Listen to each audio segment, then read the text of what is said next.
empezamos porque tengo un importante desafío por delante y es que el próximo ponente es la comida, que no va a esperar pacientemente a que me extienda. Y bueno, agradezco sobre todo a la organización, la diligencia y la eficiencia con la que resuelve todo. Y bueno, y a vosotros, a los asistentes, también por vuestra disposición a oírme hablar otra vez, porque ya he hablado en otras ocasiones del libro, vamos de libro en libro, antes el libro del Zain, pues ahora este. Por deferencia a vosotros, pues lo que pretendía hablar no es de lo que igual ya he contado en otras ocasiones, me habéis oído igual en el podcast, en presentaciones varias, sino de lo que no está contado o que solo está igual ligeramente esbozado en una parte del epílogo. Pero bueno, también por ponerlo en contexto, para quien igual no estuviera en la Estelcon de hace 2 años, cuando hablé por primera vez de esto, cuando ni siquiera había proyecto de libro ninguno, o bueno, que no lo conozca por otras circunstancias, un poco de qué va. Esto del libro de palabras con sentido, pues es un intento, a algunos, bueno, con razón se puede pensar que igual es un poco presuntuoso, de intentar darle forma o especular de qué forma podría haber tenido un proyecto que estuvieron intentando hacer juntos J.R.R. Tolkien y su gran amigo C.S. Lewis, pues allá por los años 40, cuando dijo Tolkien en una carta que habían planeado hacer juntos un libro sobre el lenguaje, sobre su naturaleza, el origen, las funciones, pero un libro que finalmente nunca llegó a existir, ¿no? Y bueno, pues de hecho lo único que se conserva de él es un fragmento, un prólogo fragmentario escrito por C.S. Lewis. Bueno, de hecho ni siquiera existe constancia de que ese texto fuera el prólogo de ese libro, pero todo apunta a ello, que se publicó en una revista hace 13 años, en el que ni siquiera da muchos detalles, solo esboza algunas ideas sobre pues, qué es el lenguaje, ¿no? De esta definición, que por cierto la he subrayado por dar explicación a algo que me han preguntado algunas veces, ¿no? De por qué lo llaman palabras con sentido al libro, ¿no? C.S. Lewis describía en este prólogo, en este esbozo de prólogo, el lenguaje como un sistema de sonidos con la intención de tener un significado, ¿no? Entonces yo lo que intenté pues, es trasladar esta idea de sonidos con un significado intencionado, pues medio sonidos por las palabras y intentando utilizar alguna palabra que sintetice también esos dos significados, del significado y la intención, pues sentido, ¿no? Pues las palabras con sentido. Y realmente tampoco desarrollaba mucho más. C.S. Lewis hablaba sobre todo pues, de un tema que interesaba a él, ¿no? ¿Qué significa que algo tenga un significado? Hablaba mucho sobre los significados. Pero bueno, a partir de esto, de algún detallito que también deja caer en este texto, y sobre todo, lo que podemos leer de Tolkien, de Lewis, en muchos de sus ensayos, en muchas de sus cartas, e incluso interpretar de la ficción, pues yo he querido especular qué podría haber sido eso que hubieran contado. ¿Qué hubieran contado? Pues habrían hablado, pues, tal como decía Tolkien en su carta, pues de qué es el lenguaje, qué tiene que ver con la naturaleza humana, con cómo pensamos, o qué somos los seres humanos. También habría hablado, por supuesto, Tolkien mucho de los sonidos, de la parte estética, que es lo que le gustaba a él. Lewis, como se ve aquí, pues sobre cuestiones más abstractas, relacionadas con los significados. Los dos habían hablado mucho sobre la mitología, incluso como C.S. Lewis sí que dice en este texto sobre el origen del lenguaje. En fin, al fin y al cabo de muchas cosas muy diversas, todas ellas con un factor común, que es el lenguaje, ¿no? Este tema que tanto apasionaba a Tolkien y a C.S. Lewis dentro de sus disciplinas y de sus pasiones en particular. Y también con un factor en común, y es que los dos iban a contracorriente de todo. De hecho, ese es el punto de partida que utilizo y es algo que conocemos todos, ¿no?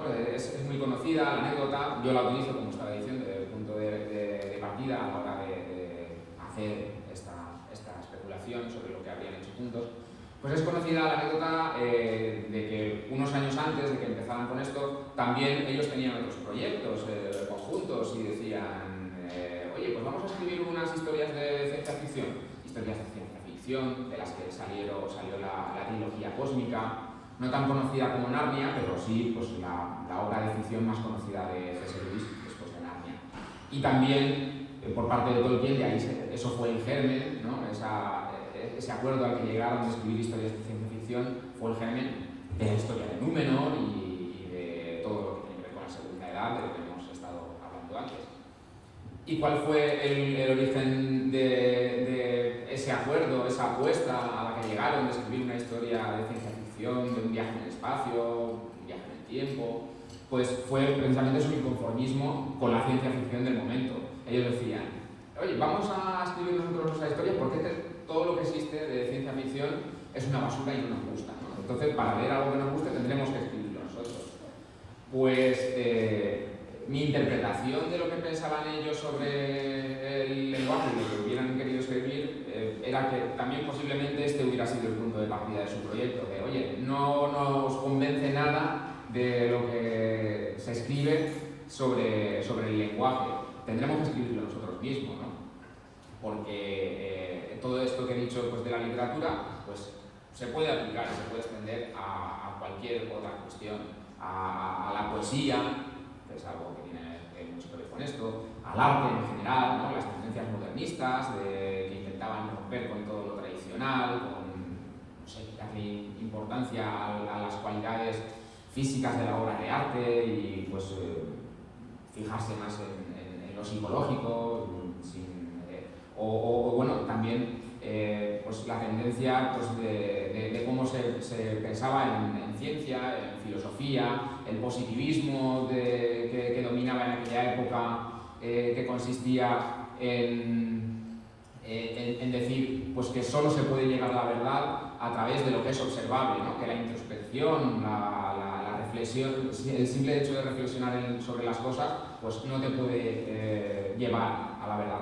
Todo esto eran cosas pues, contra las que ellos se rebelaban, ¿no?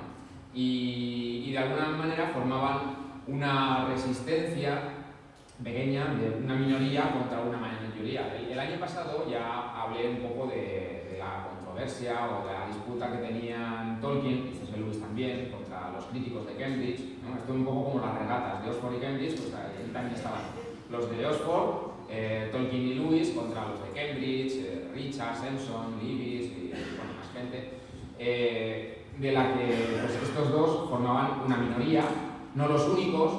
No me voy a extender, ¿no?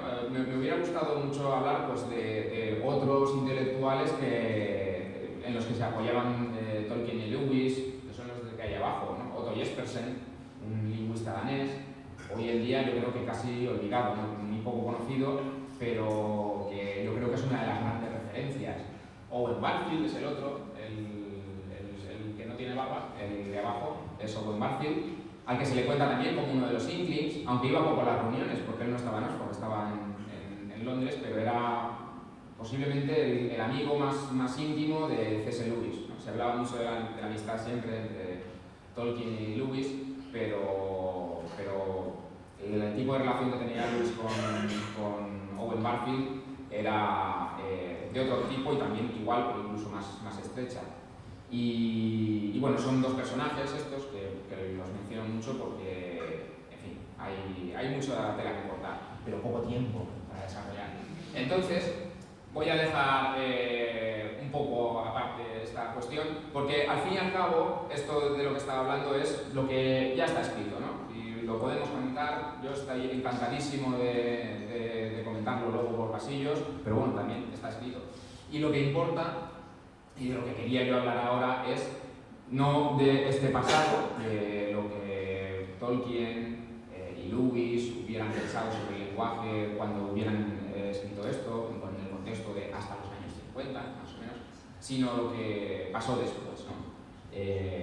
Pues cómo han cambiado las cosas, o si han cambiado mucho, poco, si las nuevas teorías sobre todo esto que estaba hablando, del lenguaje, de los significados, del arte y tal, en la manera en la que han cambiado, pues reivindican lo que pensaba Tolkien o no, o sí, ¿no? ¿En qué medida?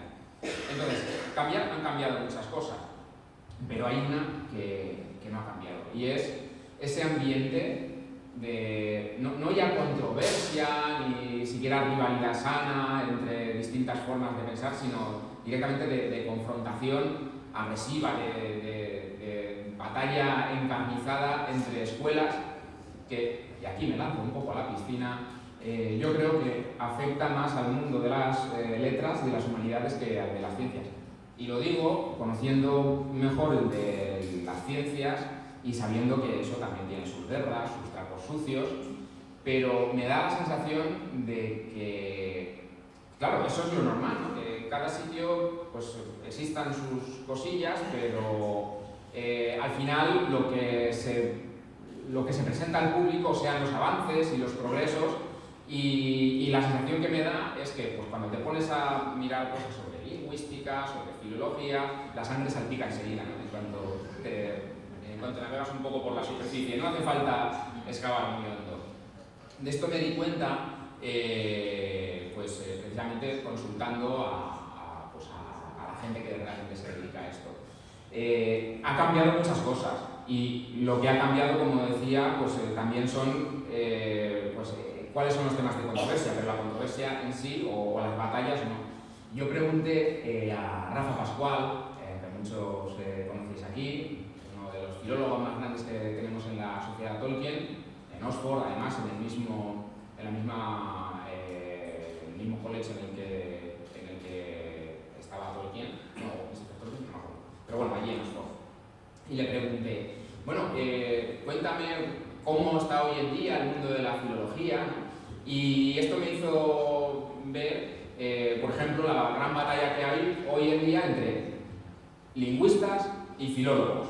Filólogos como Tolkien, como el propio Rafa, entendidos como aquellos que se dedican a estudiar, editar textos antiguos, ya en lenguas muertas, frente a los lingüistas, entendidos como los que se enfrentan al lenguaje o lo estudian desde un punto de vista más teórico, más abstracto, de qué es el lenguaje, ¿no? En general, no yéndose a indagar en lenguas antiguas.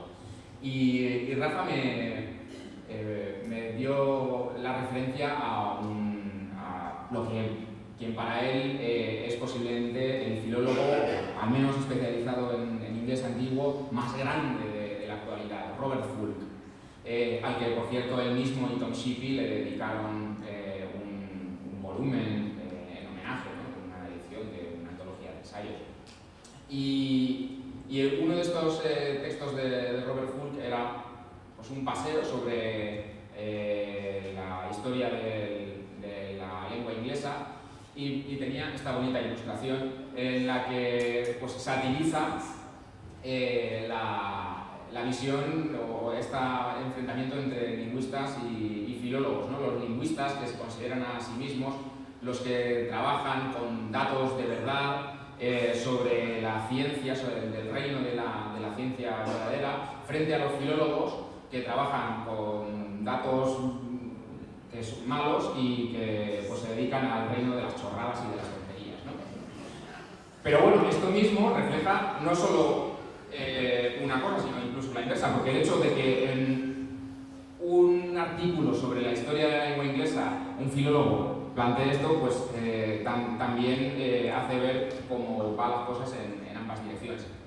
Y no solo lo que ocurre entre lingüistas y entre filólogos, da igual a donde mires, ¿no?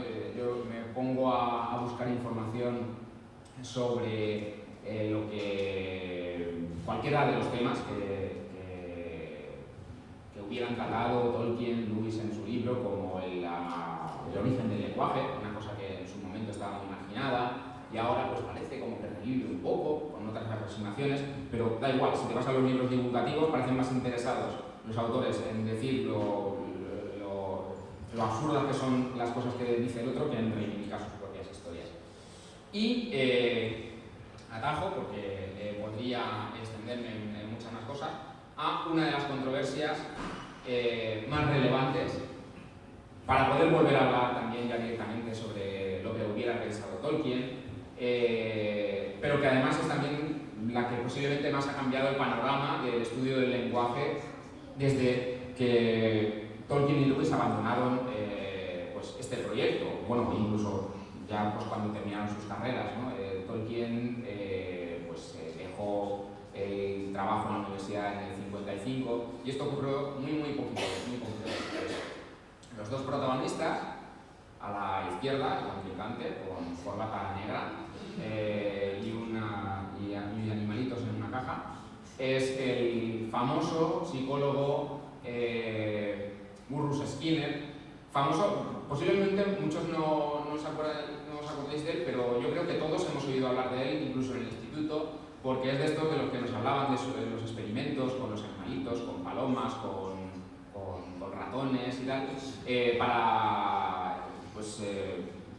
para sustentar sus teorías del conductismo, junto con anteriormente a él el perro de Pavlov, el gato de Thorndike que se escapaba de una caja, en fin, todas estas teorías conductistas que lo que intentaban es plantear o demostrar o especificar o definir una teoría de que todo lo que hacemos los seres humanos al final son comportamientos adquiridos pues mediante pues, estos mecanismos de estímulos, respuestas, refuerzo positivo, refuerzo negativo, incluso ya no solo los comportamientos, sino que hasta el conocimiento o el pensamiento es algo que adquirimos mediante el mismo mecanismo. Y a la derecha, el contrincante, me sabe mal decirlo porque por lo que he oído, cada vez que se nombra a Noam Chomsky, pues hay un estudiante de la universidad que se echa a llorar, ¿no? Entonces,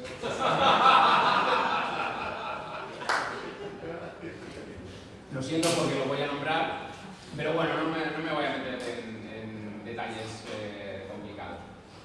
La cuestión es que Skinner en el 57 pues publicó un libro en el que ya hacía un órdago con sus teorías conductistas, un libro sobre el comportamiento verbal, en el que lo que planteaba es que incluso el lenguaje, la adquisición del lenguaje es un comportamiento pues adquirido pues, siguiendo este modelo conductista. Y esto chocaba frontalmente con los modelos de cómo nuestra mente procesa el lenguaje de Chomsky. Y entonces, Chomsky, un joven profesor, ahora, por cierto, ayer cumplió 95 años. Y además con una lucidez del hombre que es formidable. Pues bueno, entonces este joven Chomsky publicó un ensayo demoledor, un ensayo, una crítica demoledora del libro de Skinner, que yo creo que supuso el fin, un poco más o menos el declive del conductismo y el auge pues, de esto de la gramática generativa que él ha estado trabajando y ha seguido mejorando durante décadas y que hoy en día constituye, yo creo, según me parece, la base más aceptada sobre las teorías del lenguaje. Pero bueno, lo interesante de todo esto es que de alguna manera las cosas que combatía o las ideas que combatía Chomsky con esto, con lo que se ha llamado la revolución cognitiva, son las mismas en parte que las que hubiera enfrentado Tolkien y el propio Lewis, ¿no? Pensemos que lo que decía, lo que proponían estas teorías conductistas es lo mismo pues, que los empiristas de los que no he hablado antes, ¿no? de esta confrontación entre Oxford y Cambridge, pues de que la mente es pues, un lienzo en blanco, una tabula rasa, en la que todo pues, se va formando, acumulando experiencias, todo en base pues, a la observación y a equivocarse y se van reforzando las cosas con las que aciertas y con las que te equivocas, pues son comportamientos en los que cada vez vas dejando de lado. Y que todo se adquiere y que el lenguaje se adquiere en base a la repetición. Y que además hace que se diluya pues, la diferencia entre pues, lo que puede aprender un animal o lo que podemos aprender las personas, ¿no? Las teorías conductistas al final hacen que esa diferencia solo sea de cantidad. Bueno, pues los seres humanos pues tenemos una mayor capacidad cerebral, una mayor rapidez, facilidad de aprender, pero al final es toda una cuestión de grado. Mientras que lo que proponía Chomsky es todo lo contrario, ¿no? Y lo que hubiera propuesto Tolkien. Pero esto tampoco quiere decir que Tolkien hubiera abrazado las teorías de Chomsky, ni mucho menos, ¿no? Aquí lo tenemos, una foto más actual. Y hay muchas de las cosas pues de las teorías estas chomskianas pues que hubieran hecho muy feliz a Tolkien, como se ve a la izquierda, y otras con las que hubiera puesto la otra cara, ¿no? Entonces, ¿qué es lo que más hubiera atraído a Tolkien de todas estas nuevas teorías? Por supuesto, lo más controvertido y lo que más se le critica, ¿no? Pues eso es lo que hubiera sido de esperar. Por ejemplo, la reivindicación del racionalismo frente al empirismo, un poco lo que decía antes, pero bueno, desde muchos puntos de vista, ¿no? Incluso como el propio fundamento de cómo se tienen que estudiar las cosas, de cómo se tiene que estudiar el lenguaje. Una cosa que defiende Chomsky es, y que Tolkien hubiera suscrito sin duda ninguna, porque hay algunos textos de Tolkien que van en la misma línea, es que no se puede llegar al fondo de las cosas solo experimentando y con datos, ¿no? Que las ideas tienen que venir antes. Y esto es por lo que se le suele criticar más, que incluso se puede llegar al fondo de todo simplemente con teorías y con modelos, aunque no existan ni se puedan plantear experimentos hoy en día que sirvan para falsar las hipótesis, como dice Chomsky, ¿no? comparando esta forma de hacer ciencia pues como lo hacía Galileo o el propio Einstein, ¿no? que la teoría de la relatividad la hizo con experimentos mentales, antes de que se hubiera podido plantear el cómo comprobar, cómo ver si era cierto o cómo era falso. Y por supuesto, lo que decía antes, ¿no? El racionalismo entendido como que la razón es el medio de llegar a las cosas y que la razón es algo que existe y que es mucho más que pues, la observación o conductas adquiridas, ¿no?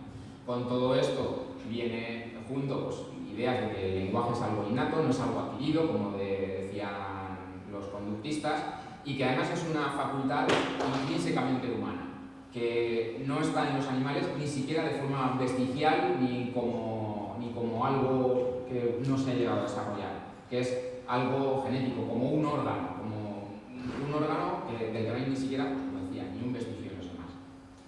Por otra parte, pues las teorías actuales, incluso las que también propone Chomsky, van en otros aspectos muy en la línea de lo que a Tolkien no le gustaba, divide y vencerás, ¿no? La tendencia a decir, bueno, pues para poder llegar al fondo de algo hay que compartimentarlo y hay que reducirlo a la misma expresión, porque si no el problema se hace tan grande que no lo puedes abordar. Hay que reducirlo y, por ejemplo, para Chomsky el lenguaje es solo la gramática y todas las otras cosas que le hubieran interesado a Tolkien, todo lo estético, todo lo relacionado pues, con lo más emocional, con los sonidos, eso es solo una cuestión muy superficial del lenguaje, ¿no? En su marco de principios y parámetros, los sonidos, las palabras que utilizamos para verbalizar lo que queremos decir, son solo cuestiones de superficie. Los parámetros y los principios, lo que es el lenguaje de verdad, es solo la gramática, ¿no? Esto, por supuesto, Tolkien no lo hubiera aceptado de ninguna manera. Y pongo entre interrogantes, bueno, y esta idea tan central en las teorías de Chomsky del lenguaje de la gramática universal, ¿qué hubiera pensado? Pues ahí no lo sé, porque por una parte es una idea muy romántica que también, por ejemplo, defendía uno de los que había puesto antes abajo, ¿no? Jespersen, una de estas grandes referencias para Tolkien. También fue un gran defensor de la idea de una gramática universal, pero muy distinta a los modelos que se llevan ahora, que son muy abstractos, muy matemáticos, ¿no? Entonces, pues ahí no lo tengo muy claro. Y bueno, para no retrasarlo mucho y por ir completando, evidentemente hoy en día yo creo que no se puede hablar sobre teorías relacionadas con el lenguaje en la actualidad si no hablamos de la inteligencia artificial y de los modelos de lenguaje que están dando tanto que hablar últimamente, con bueno, el GPT-3 o el GPT en general de OpenAI, pero también las cosas que hace Google, las cosas que hace Microsoft y Meta y muchas otras cosas, ¿no? Todo esto de lo que pues, hoy en día, y tampoco desde hace tanto, desde hace un año, yo creo que en diciembre del año pasado había mucha gente que todavía no sabía ni qué era todo esto, pero todo el debate y la controversia que hay hoy en día sobre la inteligencia artificial y en particular sobre los modelos de lenguaje es si estos modelos enormes de lenguaje son una muestra verdadera o al menos un principio de lo que podría ser una verdadera inteligencia artificial, ¿no? Si los matemáticos, si los ingenieros informáticos que hay detrás de todos estos desarrollos han dado con la clave de cómo funciona nuestra mente lingüística o si es todo un espejismo. Si es algo muy impresionante, pero que realmente no habla sobre los secretos de cómo funciona el lenguaje en nuestra mente, por muy eficaces, por muy potentes y por muy impresionantes que sean, pues lo mismo que la rueda es una manera súper eficaz de transportarnos, pero no tiene nada que ver con cómo nos movemos las personas, ¿no? Con algo biológico.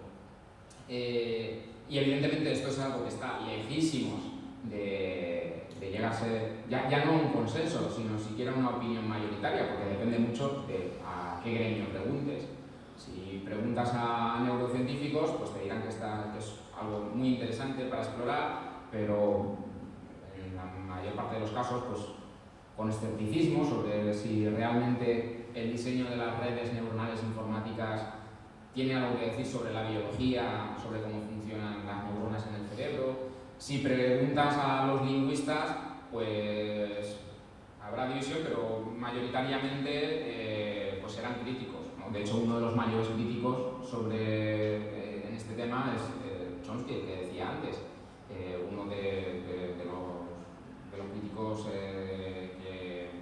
que más énfasis ponen en decir que esto no tiene nada que ver con el lenguaje de verdad, lo cual tampoco es extrañar, porque precisamente la forma que tienen de aprender estos modelos, el lenguaje, es el modelo conductista, ¿no? Aprender en base a prueba y error, con millones y millones y millones de ejemplos, en los cuales pues, se refuerzan aquellas iteraciones en las que aciertan y en las que no aciertan pues se penalizan, ¿no?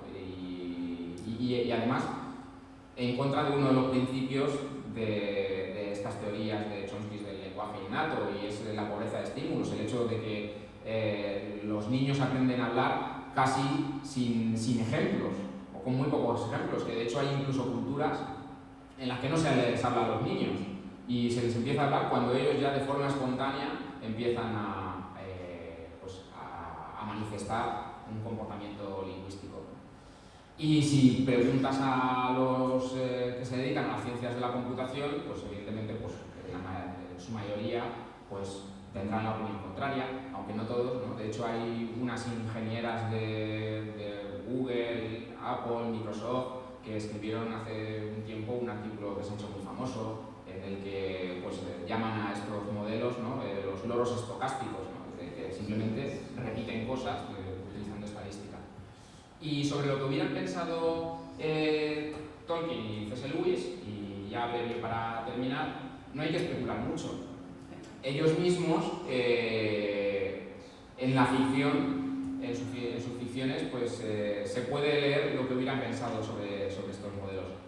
Empiezo con Tolkien. En Tolkien tenemos el ejemplo de los trolls, que saben hablar, su dominio del lenguaje es un poco así, de aquella manera, ¿no? Todos podemos recordar el ejemplo del saque hobbit, ¿tú qué? ¿Un saque un hobbit? Y lo que lo hacen es interpretar de manera lineal, simplemente sin gran habilidad lingüística. Porque pensaba Tolkien, lo que estos trolls tenían no era un lenguaje de verdad, lo mismo que ni siquiera tenían vida de verdad. Los trolls son una corrupción de Sauron o de Morgoth o materia inanimada a la que se le ha dado vida con su magia maligna, y de la misma manera el lenguaje que utilizaban ni siquiera era lenguaje, ¿no? Tolkien lo llama habla, en inglés talking, no talking, en contraste de lo que sería un verdadero lenguaje, de lo que sería language, porque para él el lenguaje era algo fundamental. Él lo describía como, creo recordar que utilizaba la expresión de la cohesión entre el Fea y el Hroa, ¿no? Entre el espíritu y el alma, el principal producto de su colaboración. Y evidentemente esto es algo que no se puede aplicar a los trolls.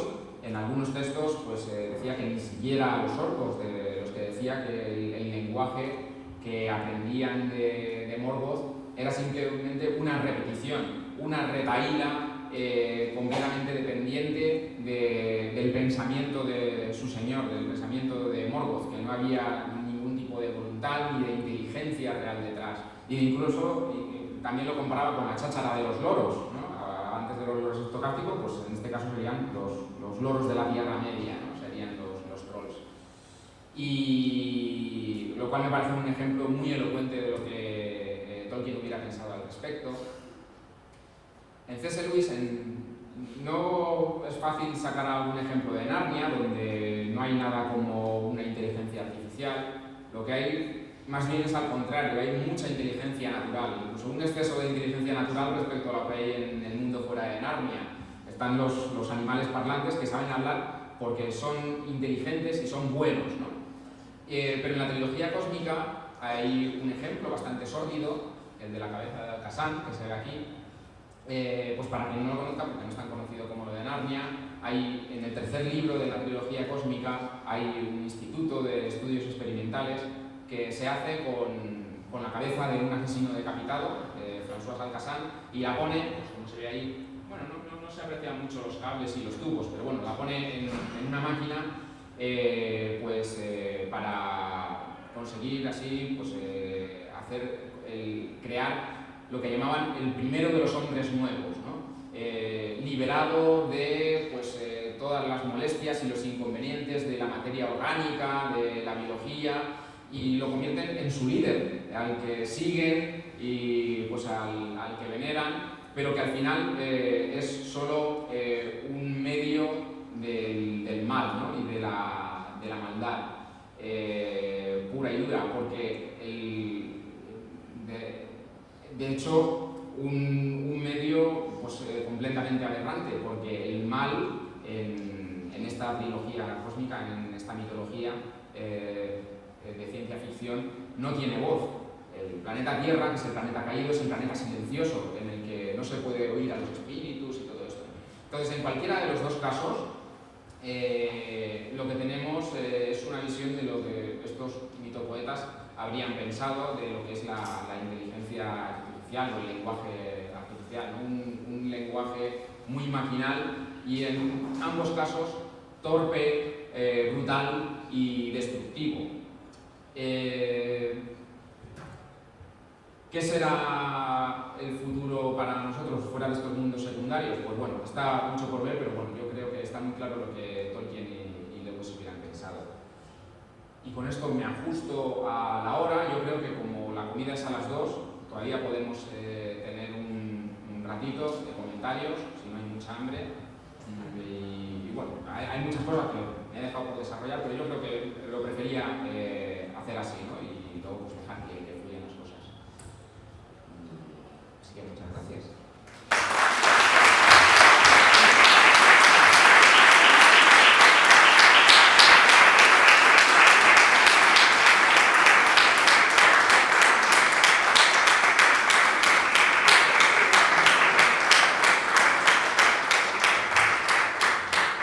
¿Cuánto tiempo nos damos? Porque tenía que acabar a -4 en realidad, pero... No sé. 10 minutitos, venga, va. Bueno, a mí me reclamarán para la junta directiva, pero... No os puedo preguntar, podéis hablar. Cuéntame, sí. Nada, que muchas gracias por todo. Está genial la charla. Quería saber tu opinión sobre Juan. ¿Sobre? Sobre Juan, el perro de... El perro parlante. ¿Es consistente con la visión de Tolkien o no? Pues para mí es igual de consistente que otros Mayan parlantes, ¿no? Perdón, ¿he sido yo? ¿No? Vale.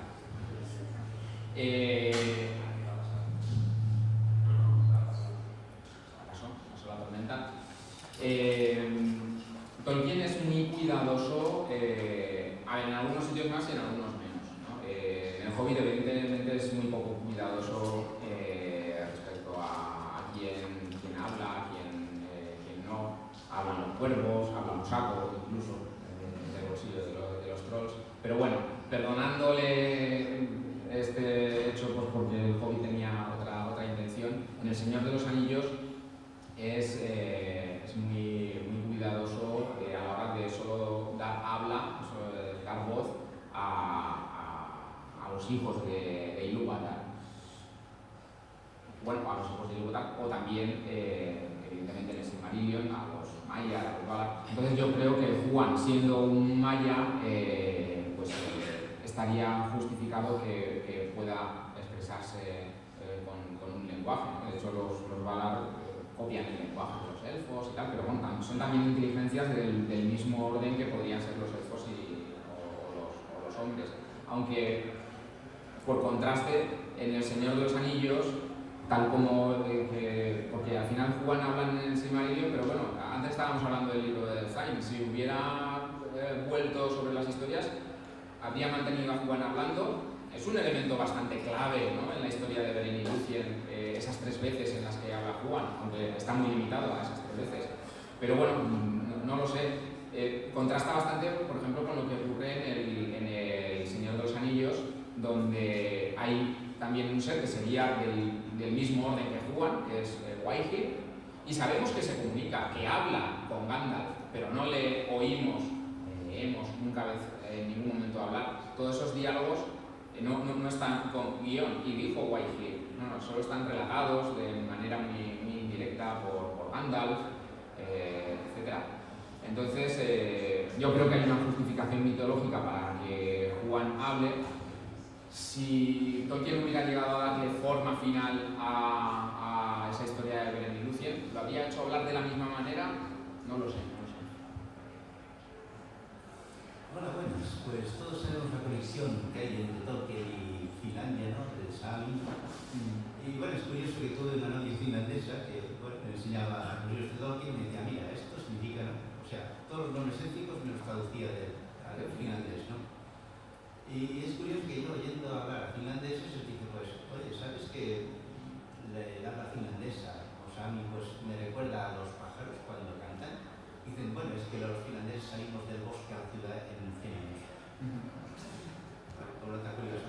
Pero también me fijé que en Egipto, pues, dice, bueno, pues que la árabe parece como si tuvieseis sed cuando habláis. Dice, no, es que es exactamente eso.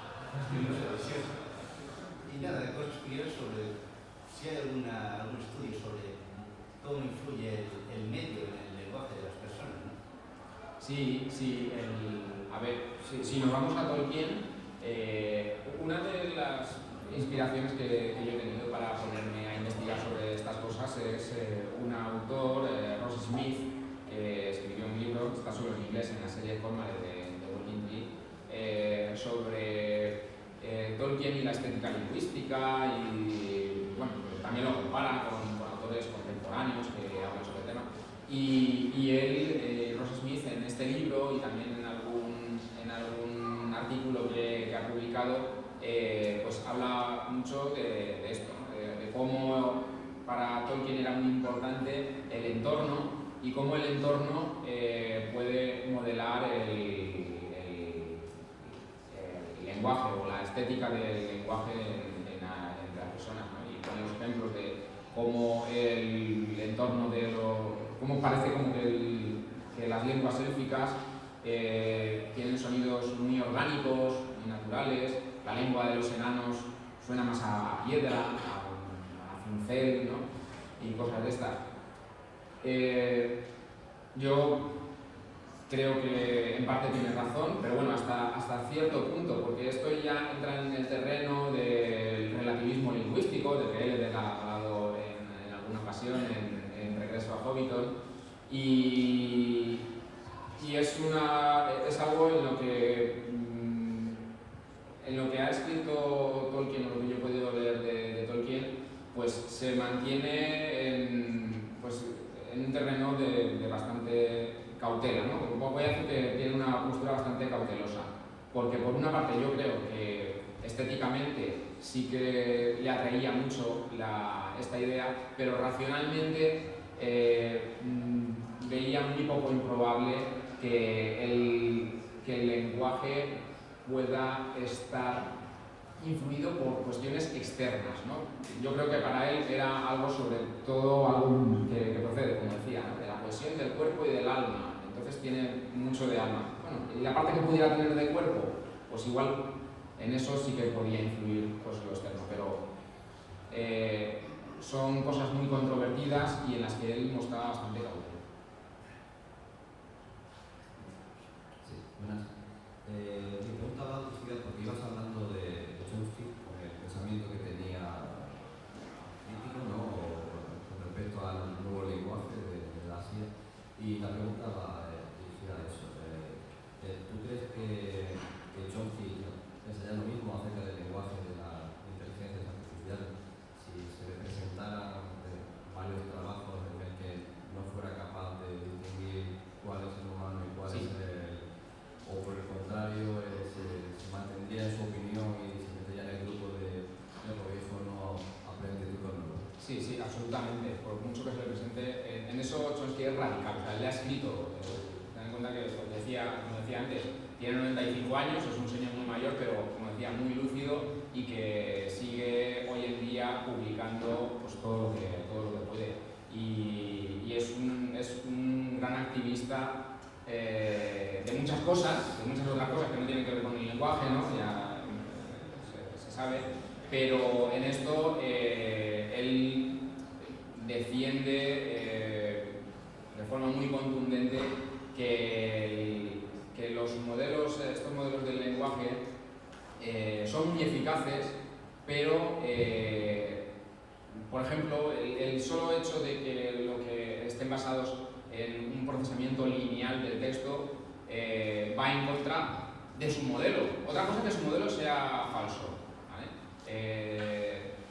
Por honestidad científica, él admite la posibilidad de que su modelo sea falso, porque como está todo construido en teorías y son cosas muy difíciles de demostrar experimentalmente, hoy en día no se pueden diseñar experimentos por razones técnicas y éticas para invalidar sus teorías. Y esto es algo que se le critica mucho, ¿no?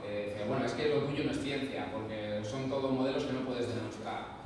Él, por otra parte, dice esto que comentaba antes. Bueno, pues no se pueden demostrar ahora, pero eso no hace que esto no sea una manera válida de hacer ciencia. Y se puede discutir. Eso está bien, eso está mal. Yo no voy a entrar, yo hablo de Tolkien más que de otras cosas. Y es un debate que yo creo que se me escapa. Pero bueno, desde su punto de vista, él tiene estos modelos en los que el lenguaje se estructura de una manera completamente distinta de cómo están diseñadas las redes neuronales. Por lo tanto, por muy eficaces que sean, incluso aunque pasen todas las pruebas de Turing, yo te doy y soy incapaz de distinguir de cualquiera de las maneras, en su fundamento, cómo están construidas, son completamente opuestas a su modelo, que ya se verá, si se puede ver alguna vez si es cierto o no, de cómo es el lenguaje. Por lo tanto, él siempre, bueno, no sé si igual cambiará de opinión algún día, pero por lo que ha escrito hasta ahora, desde luego está muy lejos de aceptar que los modelos del lenguaje vayan a dar con la clave de cómo funciona la mente lingüística real, ¿no? Natural de las personas.